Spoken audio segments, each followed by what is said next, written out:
నమస్తే. Health is wealth ఈ మాట ఎప్పుడు నిండో వింటున్నా, కానీ కరోనా వచ్చిన తర్వాత మాత్రం ఈ మాటే మంత్రంలా పనిచేస్తుంది. అందరూ కూడా హెల్త్ మీదే కాన్సన్ట్రేషన్ చేస్తారు. మరి న్యూరాలజీ పరిస్థితి ఏంటి? కోవిడ్ కారణంగా ఎలాంటి పరిస్థితులు ఎదుర్కొంటున్నాము? మనతో పాటు డాక్టర్ వర్షిత్ రెడ్డి ఉన్నారు. వారిని అడిగి మరిన్ని విషయాలు తెలుసుకుందాం. సార్ నమస్తే. సార్, న్యూరాలజీకి సంబంధించి కోవిడ్ వచ్చిన తర్వాత పేషెంట్స్ పరిస్థితి ఎలా ఉంది? ముందే విధంగా ఉంటుంది అంటే పర్సంటేజ్ వైజ్గా ఏ విధంగా పెరిగిపోవచ్చు?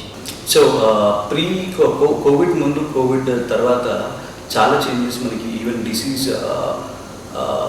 ప్యాటర్న్ మనకి పేషెంట్స్ మీద ఎట్లా ఎఫెక్ట్ అయిందో చూసుకున్నట్టయితే, ఫర్ ఎగ్జాంపుల్ స్ట్రోక్లో చూసుకున్నట్టయితే, ఇంతకుముందు స్ట్రోక్ అనేది ఎలా వచ్చిందంటే బ్లడ్ ప్రెషర్ ఉన్న వాళ్ళకి, డయాబెటీస్ ఉన్న వాళ్ళకి, తర్వాత అర్థమియాస్ ఉన్న వాళ్ళకి, స్మోకర్స్కి, తర్వాత హై ఆల్కహాల్ అడిక్షన్ ఉన్న వాళ్ళకి, వీళ్ళందరికీ యూజువలీ ట్రెడిషనల్గా మనము స్ట్రోక్ అన్నది బ్రెయిన్ స్ట్రోక్, హార్ట్ స్ట్రోక్ ఎట్లా అంటారు, మనకి there is something called brain stroke also.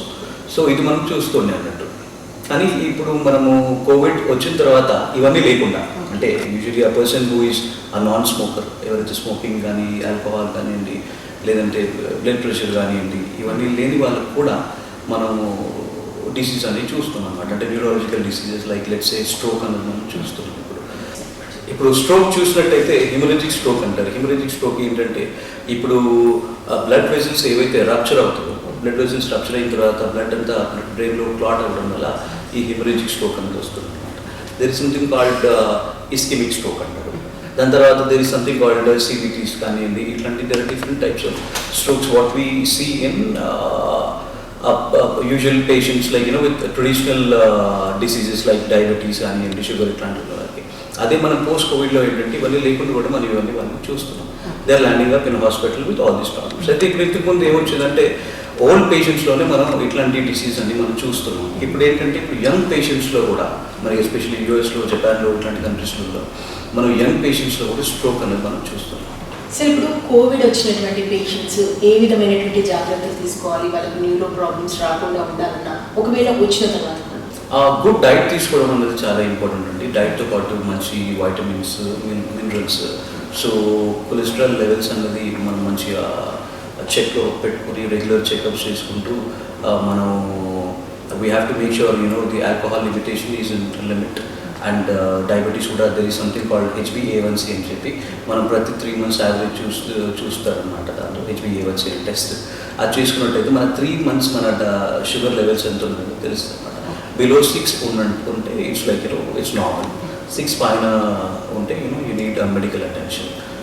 తర్వాత మనకి మన బీపీ కూడా రెగ్యులర్గా చెక్ చేసుకుంటూ మనకి we have to make sure blood pressure is under control and a regular exercise and a diet. So these are the few things we have to make sure that which are strictly followed. అయితే ఇవన్నీ చూసుకుంటూ మనం ఏంటంటే ఇప్పుడు మనం after the second wave, this delta variant ఏదైతే ఉందో, this is really this variant is really dangerous. So మనం ఇప్పుడు ఆల్రెడీ కేసెస్ అన్ని రైజ్ అవుతూ ఉన్నాయి అన్నట్టు. సో మనకి ఇప్పుడు ఈ కోవిడ్ టైంలో న్యూరాలజికల్ కేసెస్ కూడా ఎక్కువ అవుతుంది. ఇంతకుముందు ఇంత లేవు, ఎందుకంటే ఇప్పుడు మనం షుగర్ కానీ ఇవన్నీ ఉండడం వల్లే మనకి ఇంతకుముందు స్ట్రోక్ కానివ్వండి, ఇంకా మిగతా diseases let's even cardiovascular disease కూడా ఇంతకుముందు వచ్చాయి. ఇప్పుడు ఏంటంటే ఇవన్నీ లేకుండా కూడా with somebody who is having a good control on health, మిగతావి ఏవి లేకుండా కూడా వాళ్ళకి ఏమవుతుంది అని అంటే, ఇప్పుడు ఈ కోవిడ్ వల్ల ఈ ప్రాబ్లమ్స్ అన్నీ వస్తున్నాయి. లంగ్స్ ఒక్కటే కాకుండా మిగతా పార్ట్స్ని కూడా ఈ కోవిడ్ వల్ల ఎఫెక్ట్ అవుతుంది. అంటే కోవిడ్ వచ్చిన వాళ్ళలో చాలా వరకు ఏమిటంటే లంగ్స్ మీదనో, లివర్ మీదనో, హార్ట్ మీదనో ఎక్కువగా ఎఫెక్ట్ చూపిస్తుంది అని వింటున్నాము. న్యూరో మీద ఎఫెక్ట్ చూపించేటువంటి పర్సెంటేజ్ అంటే అది ఎంతవరకు ఉంటుంది chances? Let's say probably 25 to 30% వరకు మనకి ఇప్పుడు కోవిడ్ వల్ల brain is getting affected. Because ఏమైందంటే ఇప్పుడు ఈ కోవిడ్ ఉన్న వాళ్ళకి they go into a state, there is something called a prothrombotic state అంటారు. దాంట్లో ఏంటి అంటే ఇప్పుడు లంగ్స్లో ఇప్పుడు వాళ్ళకి the blood gets clot. So ఈ కోవిడ్ ఉన్న వాళ్ళకి ఈ ప్రోథ్రోమిక్ స్టేట్లో వాళ్ళకి ఇప్పుడు బ్లడ్ క్లాట్ అవుతూ ఉంటుంది అన్నమాట. సో వాళ్ళకి బ్లడ్ థిన్నర్స్ ఇస్తూ ఉంటాం మనం యూజువల్గా కోవిడ్ వచ్చిన వాళ్ళకి. So since this blood clot అవుతూ ఉండడం వల్ల వాళ్ళకి బ్రెయిన్లో కూడా ఆక్సిజన్ అనేది తక్కువగానే వెళ్తుంటుంది అనమాట వాళ్ళకి. సిన్స్ దిస్ ఈ బ్లడ్ థిక్ అవ్వడం వల్ల, so this is one of the reason we see that neurological problems అన్ని చాలా ఎక్కువ కూడా వస్తుంది. న్యూరాలజికల్ ప్రాబ్లమ్స్ ఏ ఏజ్ వాళ్ళకి ఎక్కువగా వచ్చేటువంటి అవసరం ఉంది? జెండర్ డిఫరెషన్ ఏమైనా ఉంటుందా? యూజువల్లీ 45 years అబౌవ్ ఉన్న వాళ్ళకి ఇంతకుముందు వచ్చేదండి. You know they fall under this. అంటే మనకి ఇప్పుడు చాలా ప్రాబ్లమ్స్ ఉంటాయి, అల్జైమర్స్ అని, దాని తర్వాత డిమెన్షియా అని, you know then again neuro psychological problems కూడా ఇప్పుడు మనకి కోవిడ్ వల్ల చాలా వస్తుంది. చాలా మంది because they are into stress కూడా చాలా ఇంపాక్ట్ చేస్తుంది. People you know are really affected with stress, I would say. ఎందుకంటే ఇప్పుడు ఉన్న ప్రాబ్లం ఎట్లయినా ఉంది, దాంతోపాటు 50% ఆఫ్ ది పేషెంట్స్ ఎవరైతే ఇంకా ఎక్కువ వాళ్ళ మీద ఎందుకు ఎఫెక్ట్ ఉంటుంది అంటే బికాస్ ఆఫ్ ది స్ట్రెస్ అన్నట్టు. You see, even in the hospitals, people with less stress, 50% of the population are coming out, and 50% of the affected population is easily coming out, of the hospitals. But again, people with chronic stress, they are landing up on ventilators. Okay. And also, మనకి ఇప్పుడు ఈ steroids కూడా చూసినట్టయితే ఏంటంటే when we give steroids to the patients, ఏమైందంటే వాళ్ళ sugar levels కూడా shoot up అవుతుంటుంది. సో పేషెంట్స్ ఎవరైతే డయాబెటిక్ ఉంటారో వాళ్ళు ఇప్పుడు కోవిడ్ వచ్చినప్పుడు వాళ్ళు ఏంటంటే ఆఫ్టర్ పోస్ట్ కోవిడ్ కూడా వాళ్ళు they have to take a very good health అన్నట్టు. So because it is all interlinked బేసిక్గా. మనకి ఇప్పుడు డయాబెటీస్ కానివ్వండి, దానివల్ల again you will have cardiac problems, you will have neurological problems. When your sugar levels are up, మీ kidney మీద effect అవుతుంది. Then వాళ్ళకి dialysis problem, they have to undergo dialysis. So chronic kidney disease అంటారు. So it's all interlinked. So ఇప్పుడు already మీరు stress topic చెప్పారు కాబట్టి lockdown వల్లనో, లేదంటే వాళ్ళకున్న వర్క్ ప్రెషర్ వల్లనో, లేదంటే అనేక ఫిజికల్ ప్రాబ్లమ్స్ లేదా ఫైనాన్షియల్ ప్రాబ్లమ్స్, అనేక స్ట్రెస్లో వాళ్ళు ఉన్నారు. ఇది ఏ విధంగా వాళ్ళకి ఎఫెక్ట్ అవుతుంది అంటున్నారు?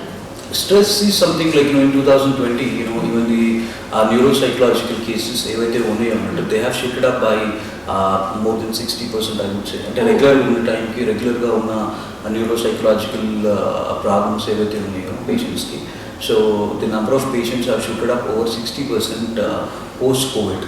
That is not the stress, అదేంటంటే అనేక రకాల వల్ల స్ట్రెస్ అనేది ఒక మనిషి మీద ఎఫెక్ట్ చూపుతుంది. Let's say financial problems, because ఇప్పుడు ఈ కోవిడ్ వల్ల చాలా మందికి జాబ్స్ పోగొట్టుకుంటున్నారు. దెన్ అగైన్ మనం ఇప్పుడు కోవిడ్ అందరికీ ఇప్పుడు టీవీలలో మనం చూస్తుంటాం, that is actually real. The number of cases are shooting up. And then అది రోజు టీవీలు చూడడం వల్ల మనకి దగ్గర మన బంధువులు కానివ్వండి, ఫ్రెండ్స్ కానివ్వండి, మన కలీగ్స్ కానివ్వండి, వాళ్ళకి కోవిడ్ వచ్చినందుకు మనకి తెలిసి అది కొంత స్ట్రెస్ అవుతుంది. మన ఫ్యామిలీ మెంబర్స్కి ఎవరికైతే ఇప్పుడు దే హ్యావ్ కోవిడ్ ఎఫెక్ట్ అయిందని చెప్తే దానివల్ల కూడా స్ట్రెస్ అయిపోయి మనం దీనివల్ల ఏమవుతుందంటే not only it is affecting their family, but also it is affecting their health it self. Once stress వల్ల అనేక రకాల జబ్బులు వస్తాయి అన్నట్టు. So stress has to be taken, because యూజువల్గా మనకు ఒకసారి మెడిటేషన్ చేయడమైనా, లేదా కొంచెం ఎక్సర్సైజ్ చేయడమైనా, సో మన ఫ్రెండ్స్తో ఫ్యామిలీతో రోజు కాసేపు మాట్లాడడం. అండ్ మనకి ఇప్పుడు we know that somebody is under stress, రోజు మనం కొంత టైం తీసుకొని మన ఫ్రెండ్స్ ఎవరైనా స్ట్రెస్లో ఉంటే, ఎవరైనా ఉంటే వాళ్ళతో కొంతసేపు మాట్లాడడం వల్ల కూడా వాళ్ళకి చాలా ఈజీ ఇస్తుంది అన్నమాట వాళ్ళకి. So it is really very important to make sure that we are not undergoing stress, especially in this pandemic time. Because ఎందుకంటే ఇదేం పర్మనెంట్ కాదండి. Because this is only a temporary phase. We can all fight it out, we can come out of it. And for that government is anyways working towards the vaccination thing. So get yourself vaccinated, that is very very important. మన దగ్గర ప్రస్తుతానికి ఉన్న ఆయుధం ఏంటంటే vaccination. So we have to ensure that we are vaccinated. So vaccination వేసుకున్నంత మాత్రాన మనము ఇప్పుడు సేఫ్గా ఉన్నామని కాదు. We need to make sure that we still maintain the social distancing.